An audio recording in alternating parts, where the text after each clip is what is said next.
Hi everyone, welcome back. So today, something a little different maybe. I wanted to share with you an Ottoman Chronicle I bought. This is a published edition. So if you subscribe to the channel, I've mentioned I live in Turkey currently. I study Ottoman history, and I just want to share what you do when you study Ottoman history, which is a lot of reading manuscripts. And this one is published, and it's in a nice full color edition. And this is relatively famous, at least in Ottoman history, Mitrakshe Nasu.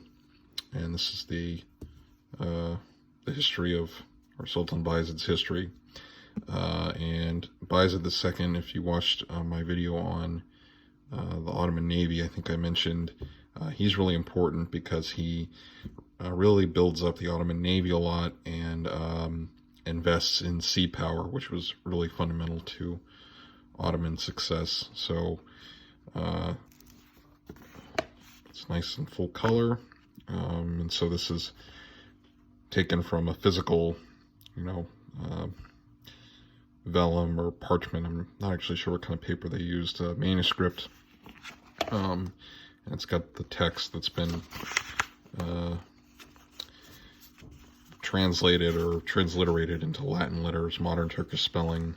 But what I wanted to show was the back. So this is the what the manuscripts look like. So this is a scan, and this is an example of one. So this is the beginning, obviously, and it's written in Arabic letters, but it's a Turkish language, but they used a lot of Arabic and Persian terms, so for modern Turkish speakers this isn't really easy to understand.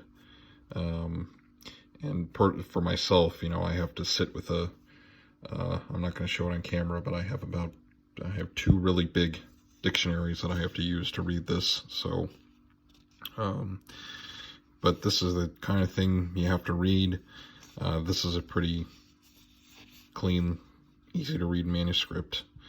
And you have other documents that are basically like tax documents, or letters, notes that are not so easy to read. So imagine, I know I have problems reading my own handwriting, going back and reading it sometimes. Now imagine having to go back and read someone else's handwriting. It's very old and in totally different alphabet, but that's part of the fun. And there are some illustrations in this, so I don't, let me see here.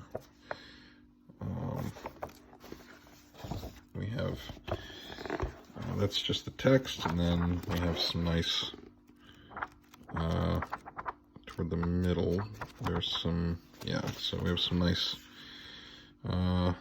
Ottoman miniatures, actually.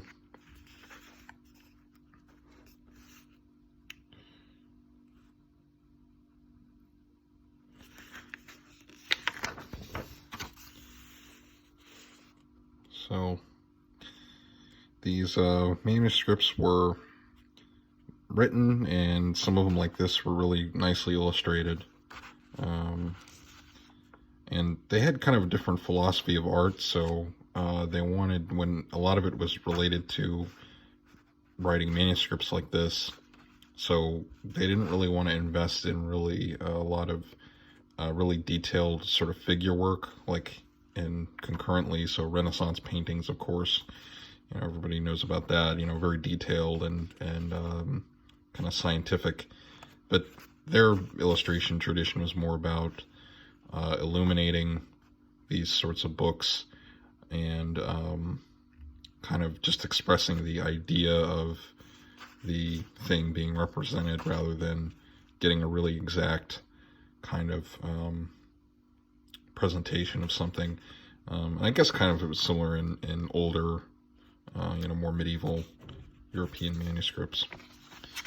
So get some depictions of the cities and a lot of galleys.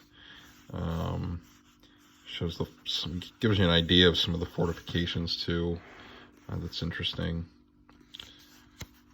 So I haven't really had time to sit down and go through this in detail. I kind of impulse bought it at a bookshop the other day, but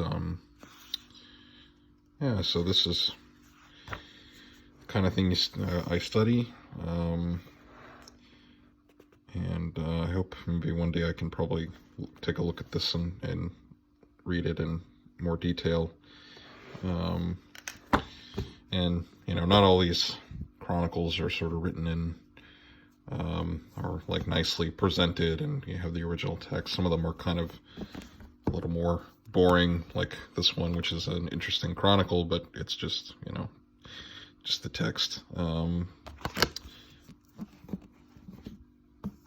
So anyway, I hope you found this interesting or edifying, and